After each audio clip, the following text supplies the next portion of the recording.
ಅಷ್ಟೇ ರೋಚಕವಾಗಿ ನಿಮ್ಮ ಕ್ರೀಡಾ ಬದುಕು ಕೂಡ ಇದೆ ನಿಮ್ಮ ಲೈಫಲ್ಲಿ. ಅದಕ್ಕೆ ಫಿಟ್ನೆಸ್ ಇವತ್ತಿಗೂ ಕೂಡ ಈಗಲೂ ಕೂಡ ಹುಡುಗ ಇದ್ದಂಗೆ ಇದ್ದೀರಿ ಅಲ್ವಾ ಸರ್? ಹಾಗಾಗಿ ಅದಕ್ಕೆ ಹೋಗ್ಲಿಕ್ಕಿಂತ ಮುಂಚೆ ಒಂದು ವೀಕ್ಷಕರಿಗೋಸ್ಕರ ಒಂದು ಗೀತೆಯನ್ನು ಹೇಳ್ಬೋದಾ ಸರ್? ಆಗಲಿ ಸರ್, ಹಾಡಲ್ಲ.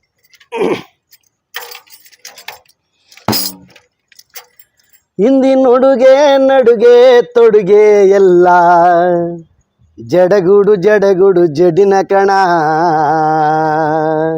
ಗುಡಿಯಾಳ ದೇವರು ಕೂತು ನಕ್ಕನ್ ಪಕ ಪಕನ, ಜಡಗುಡು ಜಡ್ಡಿನಕ್ಕ ಜಡಗುಡು ಜಡ್ಡಿನಕ್ಕ ಜಡಗುಡು ಜಡ್ಡಿನಕ್ಕ ಜಡ್ಡಿನಕ್ಕ ಜಡ್ಡಿನ ಕಣ. ಹಿಂದಿನ ಉಡುಗೆ ನಡುಗೆ ಅಡುಗೆ ಎಲ್ಲ ಜಡಗುಡು ಜಡಗುಡು ಜಡ್ಡಿನ ಕಣ, ಗುಡಿಯಾಳ ದೇವರು ಕೂತು ನಕ್ಕ ಪಕ ಪಕನ, ಜಡಗುಡು ಜಡ್ಡಿನಕ್ಕ ಜಡಗುಡು ಜಡ್ಡಿನಕ್ಕ ಜಡಗುಡು ಜಡ್ಡಿನಕ್ಕ ಜಡ್ಡಿನಕ್ಕ ಜಡ್ಡಿನ ಕಣ. ಹುಗ್ಗಿ ಹೋಳಿಗೆ ಕಡುಬು ಕಿಚ್ಚಡಿ ಗುಗ್ಗರಿ ಪಲ್ಯವು ಎಲ್ಲೆಣ್ಣ, ಹುಗ್ಗಿ ಹೋಳಿಗೆ ಕಡುಬು ಕಿಚ್ಚಡಿ ಗುಗ್ಗರಿ ಪಲ್ಯವು ಎಲ್ಲೆಣ್ಣ, ಅವನುನಿಯ ಬ್ಯಾಡವೋ ಮಂಗಣ್ಣ ಅವನುನಿಯ ಬ್ಯಾಡವೋ ಮಂಗಣ್ಣ. ಹೋಟೆಲ್ ಮಸಾಲೆ ದೋಸೆಯ ತಿಂದು ಹೋಟೆಲ್ ಮಸಾಲೆ ದೋಸೆಯ ತಿಂದು ಕುಡಿತಾರೆ ಬೈಟು ಚಾಣ, ಕುಡಿತಾರೆ ಬೈಟು ಚಾಣ. ಜಡ್ಡಿನಕ್ಕ ಜಡಗುಡು ಜಡ್ಡಿನಕ್ಕ ಜಡಗುಡು ಜಡ್ಡಿನಕ್ಕ ಜಡ್ಡಿನಕ್ಕ ಜಡ್ಡಿನ ಕಣ. Wow wow wow wow, super sir, super sir, super super super sir. ಈಗ ಈ ಕ್ರೀಡಾ ಬದುಕಿಗೆ ಬರೋಣ. ಈ ಕ್ರೀಡೆ ನಿಮ್ಮಲ್ಲಿ ಹೇಗೆ ಮೈಗೂಡಿಸ್ತು ಅಂತ ಸರ್? ನಾವು ಹೇಳಿ ಕೇಳಿ ಸ್ವಲ್ಪ ಕಷ್ಟ ಪರಿಶ್ರಮ ಜೀವಿಗಳು. ಹಾಗಾಗಿ ಪ್ರೈಮರಿಯಲ್ಲಿ ಹೋದಾಗ ನಾವೆಲ್ಲ ನಮ್ಮ ಹಳ್ಳಿಲೆಲ್ಲ ಕಬಡ್ಡಿ ಆಡ್ತಿದ್ವಿ. ಓಡೋದು ಕಬಡ್ಡಿ ಆಡೋದು, ನಾವೆಲ್ಲ ಅಡವಿಯಲ್ಲಿ ಕೆಲಸ ಮಾಡಿರೋರು ಬಹಳ. ನಮ್ಮ ಮನೆಗೂ ಹೊಲಕ್ಕೂ 2.5-3 ಕಿಲೋಮೀಟರ್, ದಿನ ಶಾಲೆಗೆ ಹೋಗ್ಬೇಕು, ಓಡ್ ಬರ್ಬೇಕು, ಓಡ್ ಹೋಗ್ಬೇಕು. ಸೊ ಹಾಗಾಗಿ ನಾವು ಸ್ವಲ್ಪ ಆಕ್ಟಿವ್ ಆಗಿದ್ವಲ್ಲ, ಆ ಸಮಯದಲ್ಲಿ ಕಬಡ್ಡಿ ಎಲ್ಲ ಆಡ್ತಿದ್ರು ಪ್ರೈಮರಿ ಎಲ್ಲ. ನಾನು ಮೊದಲೇ ಬಹಳ ಏನು ಎತ್ತರ ಮೈನ್ಸಿದಾರಲ್ಲ, ಇರೋದ್ರಲ್ಲಿ ಐಟಮ್ ಸ್ವಲ್ಪ ಕಡಿಮೆನೆ. ಸೊ ಸ್ವಲ್ಪ ಆಕ್ಟಿವ್ ಇದ್ನಲ್ಲ, ಕಬಡ್ಡಿ ಎಲ್ಲ ಚೆನ್ನಾಗಿ ಆಡ್ತಿದ್ದೆ. ಹೈಸ್ಕೂಲ್ SSLC ತನಕ ತುಂಬಾ ಚೆನ್ನಾಗಿ ಕಬಡ್ಡಿ ಆಡ್ತಿದ್ದೆ. ಸೊ ಅದು ಅಲ್ಲಿ ಕಬಡ್ಡಿ ತಾಲೂಕು ಒಲೆ ಮಟ್ಟ ತನಕ ಹೋದ್ವಿ. ಖೋ ಖೋ ಕೂಡ ಅಷ್ಟೇ, ಬಹಳ ರನ್ನಿಂಗ್ ಚೆನ್ನಾಗಿತ್ತು. ಆಮೇಲೆ ಪ್ರೈಮರಿಯಲ್ಲಿ 1500 ಮೀಟರ್ ಓಟ ಇತ್ತು.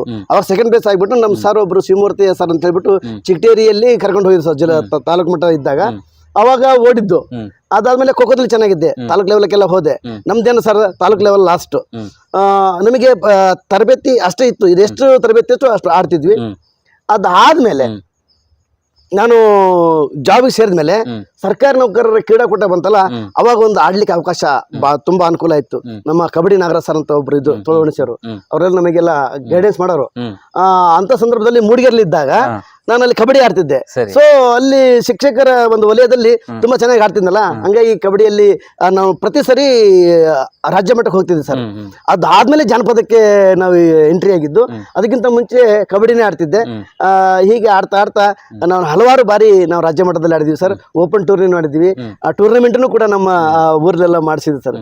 ಈ ರೀತಿ ನಡೆದಿದೆ ಸರ್. ನಾನು ನೋಡ್ತಿದ್ದೆ ಸರ್, ನೀವು ಬೀಳೂರಲ್ಲಿ ಇದ್ದಾಗ ಶಿಕ್ಷಕ ವೃತ್ತಿ ಜೊತೆಗೆ ಈ ದಸರಾ ಕ್ರೀಡಾಕೂಟಕ್ಕೆ ಬಂದಾಗ ನಾನು ಸ್ಪೋರ್ಟ್ಸಲ್ಲಿ ರನ್ನಿಂಗ್ 1500 ಮೀಟ್ರು, 5000 ಮೀಟ್ರು, 10,000 ಮೀಟ್ರು ಓಡಿದರೆ ನೀವು ಕಬಡ್ಡಿಯನ್ನು ಆಡ್ತಾಯಿದ್ರಿ. ಆಮೇಲೆ ನನಗೆ ನಿಮಗೆ ನೆನಪಿದೆಯೋ ಇಲ್ಲೋ ಗೊತ್ತಿಲ್ಲ, ನಾನು ನೀವು ಇಬ್ಬರು ಕೂಡ ಈ ಅಮೆಚೂರ್ ಕಬಡ್ಡಿ ಅಸೋಸಿಯೇಷನಲ್ಲಿ ಈ ರೆಫ್ರಿ ಎಕ್ಸಾಮ್ ಕೂಡ ನಾವು ಇಬ್ರು ಬರೆದು ಬಿಸಿಲೆಲ್ಲ ಓದಿ ಟ್ರೈನಿಂಗ್ ಕೂಡ ತಗೊಂಡು ಮತ್ತೆ ಸರ್ಟಿಫಿಕೇಟ್ ಕೊಟ್ರು ರೆಫ್ರೀಸ್ ಅಂತ, ಅಲ್ವಾ ಸರ್? ಮತ್ತೆ ನೀವು ಕೂಡ ಚಿಕ್ಕಮಗಳೂರು ಜಿಲ್ಲಾ ಈ ಕಬಡ್ಡಿ ಅಸೋಸಿಯೇಷನ್ ಏನಿತ್ತು ಅದರಲ್ಲಿ ನೀವು ಕೂಡ ಬರ್ತಾ ಇದ್ರಿ, ತೊಡಗಿಸ್ಕೊಳ್ತಾ ಇದ್ರಿ. ನಾನು ಅದ್ರ ಖಜಾಂಚಿ ಕೂಡ ಆಗಿದ್ದೆ. ನಾನು ಅದ್ರ ಖಜಾಂಚಿ ಆಗಿದ್ದೆ, ನೀವು ಅದ್ರಲ್ಲಿ ಬರ್ತಾ ಇದ್ರಿ. ರಂಜನ್ ಅಜಿತ್ ಅವರು ಅದರ ಅಧ್ಯಕ್ಷರಾಗಿದ್ರು, ಅಲ್ವಾ ಸರ್? ಅವಾಗ ನೀವು ಕಬಡ್ಡಿಯಲ್ಲಿ ಇನ್ನಷ್ಟು ಸ್ಫೂರ್ತಿಯಾಗಿ ಬೆಳಿಲಿಕ್ಕೆ ಅವಕಾಶ ಆಯ್ತು ಅಂತ ನಾನು ಭಾವಿಸಿದ್ದೆ. ಹೌದು ಸರ್, ಅವಶ್ಯವಾಗಿ ಸರ್. ಜೊತೆಗೆ ನಮಗೆ ನೀವು ಹೇಳ್ದಂಗೆ ನಾವು ಕಬಡ್ಡಿ ರೆಫರಿ ಎಕ್ಸಾಮ್ ತಗೊಂಡ್ರಲ್ಲ ಸ್ಟೇಟ್ ಲೆವೆಲ್, ಅದು ಬೆನಿಫಿಟ್ ಆಯ್ತು. ಯಾಕಂತಂದ್ರೆ ಬೇಕು ನಮಗೆ, ನಾವು ಅಲ್ಲಿ ಹೇಳೋದಕ್ಕಿಂತ ಒಂದು ಅರ್ಹತೆ ಪ್ರಮಾಣ ಪತ್ರ ಇದ್ರೆ ಅದಕ್ಕೊಂದು ಕ್ವಾಲಿಫೈಡ್ ಇರುತ್ತೆ. ನಾನು ಎಷ್ಟೇ ಮಾಡ್ಕೊಂಡು ನನಗೆ ಎಷ್ಟೇ ನಾಲೆಡ್ಜ್ ಇದ್ರು ನಾನು B.Ed TCH ಮಾಡ್ಕೊಂಡು ಹೋಗ್ಲಿ ಅಂತಂದ್ರೆ ನನಗೆ ಅಲ್ಲಿ ಅಲೋ ಇಲ್ಲ. ಹಾಗಾಗಿ ಇಲ್ಲಿ ನಾನು ಕಬಡ್ಡಿ ರೆಫರಿ ಮಾಡ್ಕೊಂಡೆ. ಆಮೇಲೆ ಬಳ್ಳಾರಿಗೆ ಹೋದ್ಮೇಲೆ ಖೋಖೋ ರೆಫರಿ ಮಾಡ್ಕೊಂಡೆ. ಸೊ ನನಗೆ ಇಂಟ್ರೆಸ್ಟ್ ಗೇಮ್ ಹೇಳಲ್ವಾ, ಹಾಗಾಗಿ ನಮ್ಮಲ್ಲಿ ಯಾವ್ದು ಇಂಟ್ರೆಸ್ಟ್ ಇದೆ ಆ ಒಂದು ಸರ್ಟಿಫಿಕೇಟ್ ಮಾಡ್ಕೊಂಡಿವಿ. ಆಮೇಲೆ ನಾವು ಕೂಡ ಆಡಿಸ್ಲಿಕ್ಕೆ ಕೂಡ ಎಲಿಜಿಬಲ್ ಇದೀವಿ ಅಂತ ಸರ್. ಒಂದು ಈ ಸಂದರ್ಭದಲ್ಲಿ ನೀವು ಈ ಮಟ್ಟಕ್ಕೆ ಬೆಳೆದಿದ್ರಿ, ಬಟ್ ನಾನು ಈ ಸಂದರ್ಭದಲ್ಲಿ ನೆನೆಸ್ಬೇಕು ಅಂತಂದರೆ ನಮ್ಮ ತೋಟಗಾರಿಕಾ ಕಾಲೇಜು ಮೂಡಿಗೆರೆಯಲ್ಲಿ Manjunath sir, doctor Manjunath SK ಅಂತ, ಹೌದು ಹೌದು ಹೌದು ಸರ್, ಅವರು ಕಬಡ್ಡಿಯಲ್ಲಿ PhD ಮಾಡಿದ್ದಾರೆ ಹೌದು ಕುವೆಂಪು ಯೂನಿವರ್ಸಿಟಿಯಲ್ಲಿ. ಹೌದು ಸರ್. ಆ ರೆಫ್ರಿ ಎಕ್ಸಾಮ್ ತಗೊಳ್ಳಿಕ್ಕೆ ಅವರೇ ನಮಗೆ ಸ್ಫೂರ್ತಿ. ಅವರು ಆ ವೇದಿಕೆ ಒದಗಿಸಿದಕ್ಕೆ ನಾವು ಈ ಮಟ್ಟಕ್ಕೆ ಮತ್ತು ಆ ರೆಫ್ರಿ ಎಕ್ಸಾಮ್ ತಗೊಳ್ಳಕ್ಕೆ ಸಾಧ್ಯತೆ ಆಗಿತ್ತು. 100% ಒಳ್ಳೆ ಕಮಿಟ್ಮೆಂಟ್ ವ್ಯಕ್ತಿ. ಹೌದು ಸರ್, ಅವರಿಂದನೇ ನಮಗೊಂದು ಅವಕಾಶ ಆಗಿತ್ತು ಅಲ್ವಾ ಸರ್? ಹೌದು ಸರ್, ಖಂಡಿತ ಅಲ್ವಾ? ಖಂಡಿತ ಸರ್. ಒಳ್ಳೆ ಹಾರ್ಟ್ಲಿ ಮನುಷ್ಯ ಅವರು. ಅವಾಗಲೇ PhD ಮಾಡ್ತಾ ಇದ್ರು. ಅವರ ಒಂದು ಸಂಪರ್ಕದಲ್ಲಿ ಇಸ್ಮಾಯಿಲ್ ಸರ್ ಅಂತ ಹೇಳಿ, ಮೊಹಮ್ಮದ್ ಇಸ್ಮಾಯಿಲ್ ಸರ್ ಅಂತ, ಅವರು ಸ್ಟೇಟ್ ಎಲ್ಲ ಬೋರ್ಡ್ ಚೀಫ್ಗಳು ಅವರೆಲ್ಲ ಬಂದು ನಮಗೆ ಒಂದು 2-3 ದಿನದ್ದು ಮಾಡಿ ಹೊಯ್ಸಳ ಗ್ರೌಂಡ್ ಅಲ್ಲಿ. ಹೌದು ಹೌದು ಸರ್. ಈಗ ಈ ಕ್ರೀಡೆಯಲ್ಲಿ ನೀವು ಎಷ್ಟು ವರ್ಷದಿಂದ ತೊಡಗಿಸ್ಕೊಂಡಿದ್ದೀರಾ ಅಂತ? ಸರ್, ನಾನು ಕ್ರೀಡೆಯಲ್ಲಿ ಏನು 5ನೇ ತರಗತಿಯಿಂದ ಏನು ನಮ್ದು ಪ್ರಾಥಮಿಕ ಶಾಲಾ ಶಿಕ್ಷಣ ಶುರು ಆಗುತ್ತೆ. ಅವಾಗೆಲ್ಲ ಸ್ಪೋರ್ಟ್ಸ್ ಎಲ್ಲ ಇತ್ತಲ್ಲ, 5ನೇ ಕ್ಲಾಸಿಂದ ಇತ್ತು. ಇವಾಗೆಲ್ಲ 5ನೇ ಕ್ಲಾಸ್ ಇಲ್ಲ. 5ನೇ ಕ್ಲಾಸಿಂದ ನಾವೇನು ತೊಡ್ಕೊಂಡು ಕಬಡ್ಡಿಯಲ್ಲಿ, ಖೋಖೋದಲ್ಲಿ, ಅಲ್ಲಿಂದ ಇಲ್ಲಿವರೆಗೂ ಅದೇ ಸ್ಪಿರಿಟ್ ಇದೆ ಸರ್. ದೇಹಕ್ಕಷ್ಟೇ ವಯಸ್ಸಾಗಿದೆ, ಮನಸ್ಸಿಗೆ ಇನ್ನೂ ವಯಸ್ಸಾಗಿಲ್ಲ. ಮಕ್ಕಳು ಆಡ್ಬೇಕಾದ್ರೆ ಆಡ್ಬೇಕಂತ ಹೋಗ್ತೀನಿ, ಬಟ್ ನಮ್ ದೇಹ ಸಪೋರ್ಟ್ ಮಾಡ್ಬೇಕಲ್ಲ. ಹಾಗಾಗಿ ಅಲ್ಲಿಂದ ಇಲ್ಲಿವರೆಗೆ ನಾನು ಆಡ್ತಾನೆ ಇದ್ದೀನಿ. ನನ್ನ ದೇವ್ರು ಹಾಗೆ ಇಟ್ಟಿರ್ಲಿ ಅಂತ ನಾನು ಬೇಡ್ಕೊಳ್ತೀನಿ. ಆ ನಿಟ್ಟಿನಲ್ಲಿ ಮಕ್ಕಳಿಗೆ ಓಟದಲ್ಲಿ ಇರ್ಬೋದು, ಅವ್ರು ಸ್ಟೇಟ್ ಲೆವೆಲ್ ಹೋಗೋಕೆ ಮಾಡಿದ್ದೀನಿ. ಆಮೇಲೆ ಕಬಡ್ಡಿಯಲ್ಲಿ, ಖೋಖೋದಲ್ಲಿ ಅಂತೂ ರಾಜ್ಯ, ರಾಷ್ಟ್ರ, ವಿಭಾಗ ಮಟ್ಟ. ನಾವೆಲ್ಲಿ ಸರ್, ನಾವು ತಾಲೂಕ್ ಲೆವೆಲ್ ಮಟ್ಟಕ್ಕೆ ಹೋದರು. ನಾವು ನಮ್ಮ ಮಕ್ಕಳು ನ್ಯಾಷನಲ್ ಲೆವೆಲ್ಗೆ ಹೋಗ್ಯಾರ ಅಂತಂದ್ರೆ ಅದು ನನಗೆ ತುಂಬಾ ಆತ್ಮ ಸಂತೋಷ ನೀಡುವಂತ ತೃಪ್ತಿ ಇದೆ ಸರ್, ತುಂಬಾ ತೃಪ್ತಿ ಇದೆ ಸರ್. ಈಗಲೂ ಕೂಡ ನನ್ನ ಮಕ್ಕಳಿಗೆ ಆಫ್ಟರ್ ಸ್ಕೂಲು, ಬಿಫೋರ್ ಸ್ಕೂಲು ಪಾಠ ಪ್ರವಚನೆಗೆ ತೊಂದರೆ ಆಗದಂಗೆ ಮಕ್ಕಳಿಗೆ 4:15 6 ತನಕ ನಾನು ಪ್ರಾಕ್ಟೀಸ್ ಮಾಡ್ತಾ ಇರ್ತೀನಿ ಸರ್. ಖೋಖೋ ಪ್ರಾಕ್ಟೀಸ್ ಇರ್ಬೋದು, ಕಬಡ್ಡಿ ಇರ್ಬೋದು, ಅಥ್ಲೆಟಿಕ್ಸ್ಗಳು ಇರ್ಬೋದು. ಅವರಿಗೆ ಏನು ಬೇಸಿಕ್ ಹಾಕಬೇಕು ನನ್ನ ಮಕ್ಕಳಿಗೆ, ಅದನ್ನೆಲ್ಲ ನಾನು ಬೆಳೆಯೋದ್ರ ಜೊತೆಗೆ ಮಕ್ಕಳನ್ನು ಬೆಳೆಸೋ ಒಂದು ಪ್ರಯತ್ನ ಮಾಡ್ತಿದ್ದೀನಿ ಸರ್. ಸರ್, ಆಮೇಲೆ ಇನ್ನೊಂದು, ನಾನು ನಿಮ್ಮ ಪ್ಲಾಟ್ಫಾರ್ಮ್ ಸಿಕ್ಕಿದೆ ಬೆಳ್ಳೂರಿಂದ. ಅವಶ್ಯ, ನೀವು ಏನೇ ಇರ್ಬೋದು ಸರ್, ನೀವು ಬೆಳೆದಿರ್ಬೋದು, ನೀವು ಉತ್ತರ ಕರ್ನಾಟಕದಲ್ಲಿ ಎಲ್ಲ ಬೆಳೆದಿರ್ಬೋದು, ಹೂವಿನ ಅಡಗಲಿ ಆ ಕ್ಷೇತ್ರದಿಂದ ಬಂದಿರ್ಬೋದು. ಆದರೆ ನಿಮಗೊಂದು ಪ್ಲಾಟ್ಫಾರ್ಮು ಆಗಿ ಒಂದು ಕ್ಷೇತ್ರವನ್ನು ಗುರುತಿಸ್ಕೊಂಡು ಈ ಮಟ್ಟಕ್ಕೆ ನೀವು ಬೆಳಿಲಿಕ್ಕೆ ಈ ಪ್ಲಾಟ್ಫಾರ್ಮೇ ಬೆಳ್ಳೂರು, ಮೂಡಿಗೆರೆ ತಾಲೂಕು, ಚಿಕ್ಕಮಗಳೂರು ಜಿಲ್ಲೆ ಅಲ್ವಾ ಸರ್? ಸರ್, ಅದು ಹೇಳಲೇಬೇಕಾ ಸರ್? ನಾನು ಎಷ್ಟೋ ಸಾರಿ ನಮ್ಮ ಮೇಷಗಳಿಗೆಲ್ಲ, ನಮ್ಮ ಕೊಲಿಗಳಿಗೆಲ್ಲ ಫೋನ್ ಮಾಡಿ ಹೇಳ್ತಿರ್ತೀನಿ, ನನಗೆ ಅಲ್ಲಿ ಸಿಕ್ಕಂತ ಒಂದು ತೃಪ್ತಿ ನನಗೆ ಇಲ್ಲಿ ಸಿಗ್ತಾ ಇಲ್ಲ ಅಂತ. ಏನೋ ಗೊತ್ತಿಲ್ಲ, ಏನೋ ಕೊರತೆ ಭಾವನಾತ್ಮಕವಾಗಿ ಇರ್ಬೋದು ಸರ್. ಅಲ್ಲಿ ಒಂದು ವಾತಾವರಣ, ಅಲ್ಲಿ ಒಂದು ಡೆಡಿಕೇಶನ್ ಆ ರೀತಿ ಇತ್ತು ಸರ್. ಆ ವಾತಾವರಣನೋ ಹೆಂಗೆ ಗೊತ್ತಿಲ್ಲ. ಸೊ ನಾನು ಯಾವತ್ತೂ ಕೂಡ ಮೂಡಿಗೆರೆ, ಬೆಳ್ಳೂರು, ಚಿಕ್ಕಮಗಳೂರು ನಾನು ಮನೆಗೆ ಸಾಧ್ಯ ಇಲ್ಲ ಸರ್. ನಮ್ಮ ಜನಪದ ವೇದಿಕೆಯಲ್ಲಿ ಚಿಕ್ಕಮಗಳೂರು ಯಾರು ಅಲ್ಲಿದ್ರೆ ನಾನು ತುಂಬಾ ಹೆಮ್ಮೆಯಿಂದ ಮಾತಾಡ್ತೀನಿ ಅವರಿಗೆ. ನಮ್ಮೂರವರನ್ನ ಆ ರೀತಿಯಲ್ಲಿ ನಾನು ಅವರಿಗೆ ಫೇಲ್ ಮಾಡಿ ಮಾತಾಡ್ತೀನಿ ಸರ್. ಸರ್, ಈಗ ಒಂದು ಸಣ್ಣ ಆಟ ಆಡೋಣ. Okay sir. ಸಣ್ಣ ಆಟ, ಒಂದೊಂದೇ ವರ್ಡಲ್ಲಿ ಉತ್ತರ ಕೊಡಬೇಕು, ಜಾಸ್ತಿ ಕೊಡಂಗಿಲ್ಲ. ನೀವು ಬೆಳ್ಳೂರಲ್ಲಿ ಇದ್ರಿ, ನಿಮ್ಮ HM ಬಗ್ಗೆ ಒಂದೇ ವರ್ಡಲ್ಲಿ ಹೇಳಿ. ಯಾರಿದ್ರು ಸರ್? ಗುರುನಾಥ್ ಸರ್ ಇದ್ರು. ಒಂದೇ ವರ್ಡಲ್ಲಿ ಹೇಳ್ಬೇಕು. ಗುರುನಾಥ್ ಸರ್ ಇದ್ರು, ತುಂಬಾ ಸಾಫ್ಟ್ ಮನುಷ್ಯ. ನಾನು ಏನು ಒಂದೇ ವರ್ಡಲ್ಲಿ ಹೇಳಿ, ಒಂದು ವರ್ಡಲ್ಲಿ. ಗುರುನಾಥ್ ಸರ್ ತುಂಬಾ ಸಾಫ್ಟ್ ಮನುಷ್ಯ, ನನಗೆ ಎಲ್ಲದಕ್ಕೂ ಸಹಕಾರ ಕೊಡ್ತಿದ್ರು ಸರ್. ವೀಣಾ ಮೇಡಮ್ ಅವರು ಅಷ್ಟೇ, ನನ್ನ ಸಹೋದರಿಯಾಗಿ ಅವ್ರು ನನ್ನ ಬೆನ್ನೆಲುಬಾಗಿ ನಿಂತ್ಕೊಂಡಿದ್ರು ಸರ್. ಗೀತಾ ಮೇಡಮ್ ನಮ್ಮ ಕೊಲಿಗಾಗಿ, ನಾವು ಸಾಂಸ್ಕೃತಿಕದಲ್ಲಿ ಕೋಲಾರದಲ್ಲಿ ಹೋದಾಗ ಕೋಲಾಟ ಒಂದು ಸ್ಪರ್ಧೆಯಲ್ಲಿ ನನಗೆ ಬೆನ್ನೆಲುಬಾಗಿ ಅವರೊಬ್ಬ ಕಲಾವಿದರಾಗಿ ನನ್ನನ್ನು ತುಂಬಾ ಪ್ರೋತ್ಸಾಹ ಮಾಡಿದ್ದಾರೆ ಸರ್. ಜಯಣ್ಣ ಮಾಸ್ಟರ್ ನಾವು ಬರೋಕ್ಕಿಂತ ಮುಂಚೆನೇ ಹೋಗಿಬಿಟ್ಟಿದ್ರು, ಬಟ್ ಅವ್ರ ಮೂಲಕ ಅವ್ರು ನಮಗೆ ಇನ್ಸ್ಪಿರೇಷನ್ ಆಗಿ ನಾವು ಅವ್ರನ್ನ ತಗೊಂಡಿದ್ದೀವಿ ಸರ್. ಇನ್ನು ಉಳಿದಿದ್ದು ಹರೇನಾಯಕ್ ಸರ್ ಬಗ್ಗೆ ಹೇಳಬೇಕು. ಅವರು ಎಂತ ಅಂತಂದ್ರೆ ಒಂದು ಕಮಾಂಡಿಂಗ್ ಇರ್ತಕ್ಕಂಥ ಒಬ್ಬ ನಾಯಕ, ಎಲ್ಲದಕ್ಕೂ ಸಹಕಾರ ಕೊಡ್ತಿದ್ರು, ಒಳ್ಳೆ ಲೀಡ್ರು. ಶಾಲೆ ಅಭಿವೃದ್ಧಿಗೆ ಸಖತ್ತಾಗಿ ಅವರು ಶ್ರಮವನ್ನು ಹಾಕ್ತಿದ್ರು ಸರ್. ಪ್ರೇಮ್ ಕುಮಾರಿ ಮೇಡಮ್ ನಾವು ಬರೋಕ್ಕಿಂತ ಎಕ್ಸೈಟ್ ಆಗಿಬಿಟ್ಟಿದ್ರು ಸರ್. ಸರಿ, ಒಂದಷ್ಟು ಅದಕ್ಕೆ ಕೇಳ್ದು. ಊರಿನಲ್ಲಿ ಒಬ್ಬೊಬ್ಬರ ಬಗ್ಗೆ ಬಿ ಸಿ ರವಿ ಅಣ್ಣರು ನಮಗೆ ಯಾವತ್ತು ಮಾಸ್ಟ್ರೇ ನಾವಿರ್ತೀವಿ, ಯಾವುದಕ್ಕೂ ನೀವು ತಲೆ ಕೆಡ್ಸ್ಕೊಬೇಡ್ರಿ, ನಿಮ್ಮ ಕೆಲಸ ನೀವು ಮಾಡ್ರಿ ಅಂತ ಹೇಳಿದ್ರು. ಒಂದು ಘಟನೆ ಹೇಳ್ಬೇಕು ಸರ್. ಒಂದ್ಸರಿ ಏನೋ ಒಂದು ಅಚಾತುರ್ಯದ ಘಟನೆ ನಡೆದ್ಬಿಟ್ಟು ಅಲ್ಲಿ. ಅಂತ ಸಂದರ್ಭದಲ್ಲಿ ಅವ್ರು ನಮ್ಮನ್ನ ಬೆಂಗಾವಲಾಗಿ ನಿಂತ್ಕೊಂಡಿದ್ರು ಸರ್. ಅವ್ರು ನಮಗೆ, ಮಾಸ್ಟ್ರೇ ನಿಮ್ ಕೆಲಸ ನೀವು ಮಾಡಿ, ಯಾಕಂದ್ರೆ ನಾವು ಮಾಡೋದು ಪ್ರತಿಯೊಂದನ್ನು ಅವ್ರು ಗಮನಿಸ್ತಾ ಇದ್ರು ಅಲ್ಲಿ. ಒಂದೊಂದೇ ವರ್ಡಲ್ಲಿ ಹೇಳ್ಬೇಕು. ರಾಜೇಶ್ ಅವರು ನಮಗೆ ದಾನಿಗಳಾಗಿ, ಫ್ರೆಂಡ್ ಆಗಿ ಅವ್ರು ನಮ್ಮ ಜೊತೆಗಿದ್ದಾರೆ ಸರ್. ಜಯಣ್ಣ ಅಧ್ಯಕ್ಷರಾಗಿ 10 ವರ್ಷಗಳ ಕಾಲ ಕೆಲಸ ಮಾಡಿದ್ದಾರೆ. ಅವ್ರು ನಮ್ಮ ಅಣ್ಣನಾಗಿ ಯಾವತ್ತೂ ನನ್ನ ಜೊತೆಗಿರ್ತಾರೆ ಸರ್ ಅವರು. ಇನ್ನೊಂದು ಲಕ್ಷ್ಮಣ್ ಗೌಡ್ರು ಬಿಡ್ರಿ, ಅವರು ಅಷ್ಟೇ ನಮ್ಮ ಒಂದು ಮಾರ್ಗದರ್ಶಕರಾಗಿ ಅವ್ರು ನಮಗೆ ಯಾವತ್ತು ನಾನು ಕೆಲಸ ಮಾಡ್ಲಿಕ್ಕೆ ಅದೇ ಇನ್ಸ್ಪಿರೇಷನ್ ಸರ್ ಅಲ್ಲಿರ್ತಕ್ಕಂಥ ಜನಗಳು. ನನ್ನ ಆತ್ಮೀಯ ಗೆಳೆಯ ಈಗ ಗ್ರಾಮ ಪಂಚಾಯತಿ ಮೆಂಬರ್ ಕೂಡ ಆಗಿದ್ದಾರೆ ಸಂಪತ್ ಅವರು ಅಷ್ಟೇ ಸರ್. ಮಾಸ್ಟ್ರೆ ನಾವಿರ್ತೀವಿ ನೀವು ಮಾಡಿ ಅಂತಂದು ಯಾವ್ದಕ್ಕಾದ್ರೂ ದಾನಿಗಳಾಗಿ ಮಾರ್ಗದರ್ಶಕರಾಗಿ ನಮಗೆ ಆ ಕ್ರೀಡೆ ಆಗಿರ್ಬೋದು ಶಾಲೆಗಳಿಗಿರ್ಬೋದು ಒಳ್ಳೆ ರೀತಿಯಿಂದ ಅವ್ರು ಸಹಕಾರ ಕೊಟ್ಟಿದ್ದಾರೆ ಸರ್. ನಿಮ್ಮ ಬಗ್ಗೆ ಇನ್ನೇನು ಹೇಳ ಸರ್, ತುಂಬಾ ಕ್ಲೋಸ್ ಆಗಿದ್ರಿ ಸ್ಟಾರ್ಟಿಂಗ್ ಇಂದ. ನಾವು ತುಂಬಾ ಹತ್ತಿರದಿಂದ ನೋಡಿದಂಥ ವ್ಯಕ್ತಿ. ನಿಮ್ಮನ್ನು ನಾನು ಈಗಲೂ ಕೂಡ ನಾನು ಮರೆಯೋದಿಲ್ಲ. ಮಣಿಕಂಠ ಬಿಳ್ಳೂರು ಅಂತಂದ್ರೆ ನಿಮ್ದೊಂದು ಪುಸ್ತಕನೇ ಬಂದ್ಬಿಟ್ಟಿದೆ, ಸಾರ್ಥಕ ಬದುಕು ಅಂತಂದ್ಬಿಟ್ಟು. ಅವಾಗ ಓದ್ತಾ ಇರ್ತೀನಿ. ಆ ದಿಶೆಯಲ್ಲೇ ನೀವು ಜಾಬಿಗೆ ಸೇರ್ಲಿಲ್ಲ, ಆ ದಿಶೆಯಲ್ಲೇ ಒಂದು ಪುಸ್ತಕವನ್ನು ಹೊರತಂದವ್ರು ನೀವು. ನಿಮ್ಮ ಒಂದು ಕ್ರೀಡಾ ಸಾಧನೆ, ನಿಮ್ಮದೊಂದು ಗುಡ್ಡಗಾಡು ಓಟ, ನಿಮ್ಮ ಒಂದು ಏನು ಹೆಲ್ಪಿಂಗ್ ನೇಚರು, ಈ ಸ್ನೇಹ ಗುಣ ಇದೆಯಲ್ಲ, ಇದು ತುಂಬಾ ಇವಾಗಿನವರೆಗೂ ಆ ಒಂದು ಸ್ನೇಹ ಇದೆಯಲ್ಲ ಅಚ್ಚಳಿಯಂತೆ ಹಾಗೆ ಉಳಿದಿದೆ. ಮಣಿಕಂಠ ಬಿಳ್ಳೂರು ಅಂತಂದ್ರೆ ನನಗೆ ತುಂಬಾ ಹೆಮ್ಮೆ ಸರ್. ತಾವುಗಳು ಏನಂತಂದ್ರೆ ಮ್ಯಾರಥಾನ್ ಮಣಿ ಅಂತಂದಲೇ ನೀವು ಹೆಸರುವಾಸನೆ ಪಡೆದಿರಿ.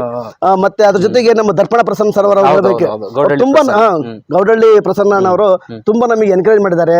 ಅದ್ರ ಜೊತೆಗೆ ಪತ್ರಿಕಾ ವಲಯದಲ್ಲಿ ನಮ್ಮ ಉದಯ್ ಇದ್ರು, ಚಂದ್ರಪ್ಪ ಸರ್ ಇದ್ರು, ಪ್ರಸನ್ನ ಮಲ್ನಾಡ್ ಬೆಂಚು. ಹೌದು, ಇವರೆಲ್ಲ ತುಂಬಾ ನಮಗೆ ಬೆನ್ ತಟ್ಟಿ ಸಾಕಾರ.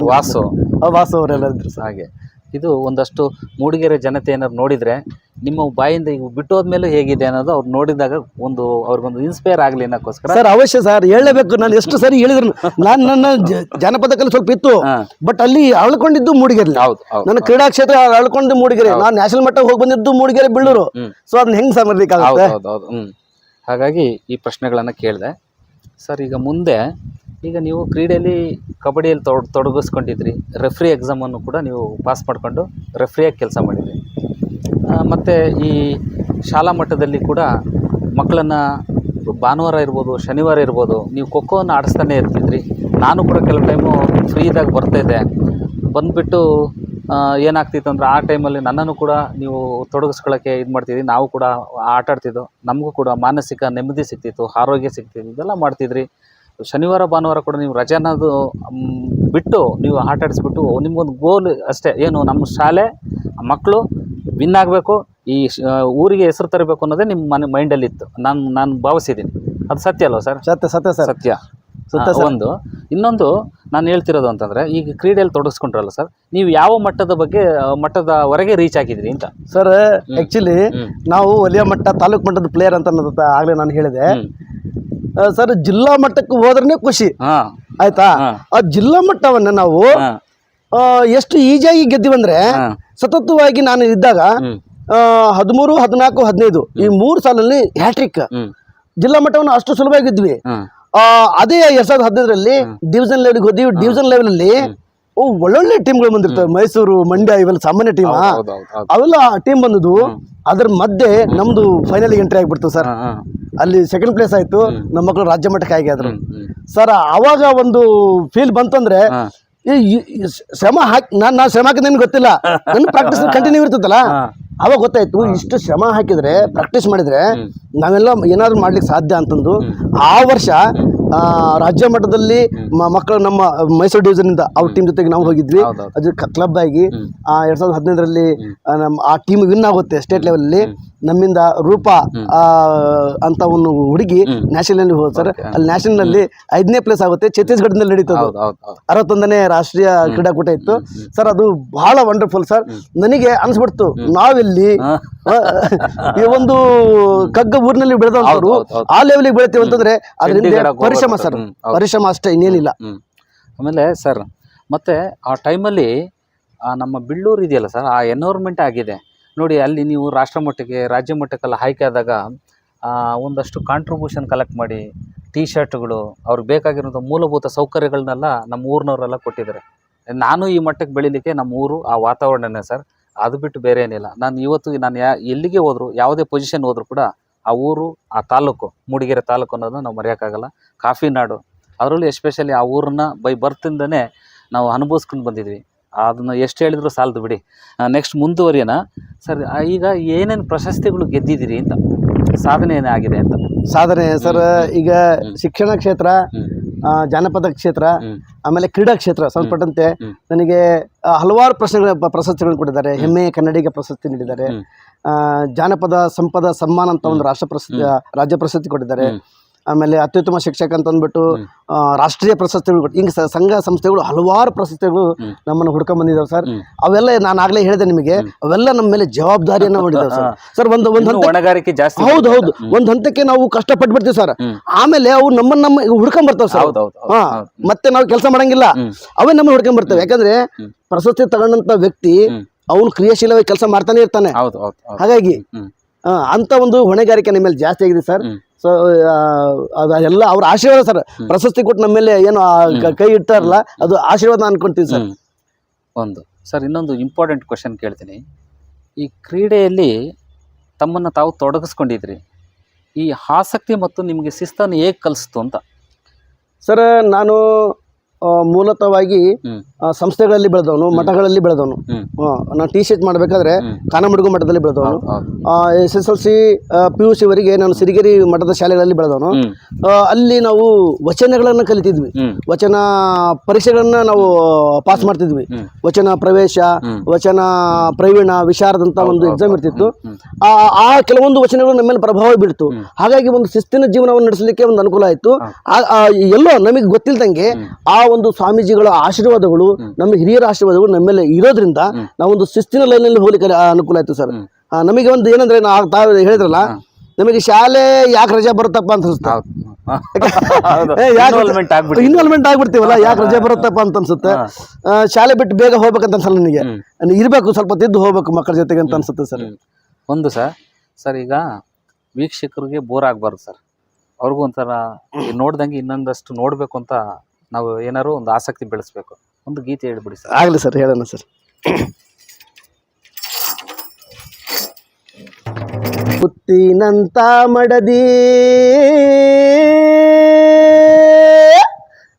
ಹಂಪಿ ಹೊಳೆದಡದಾಗ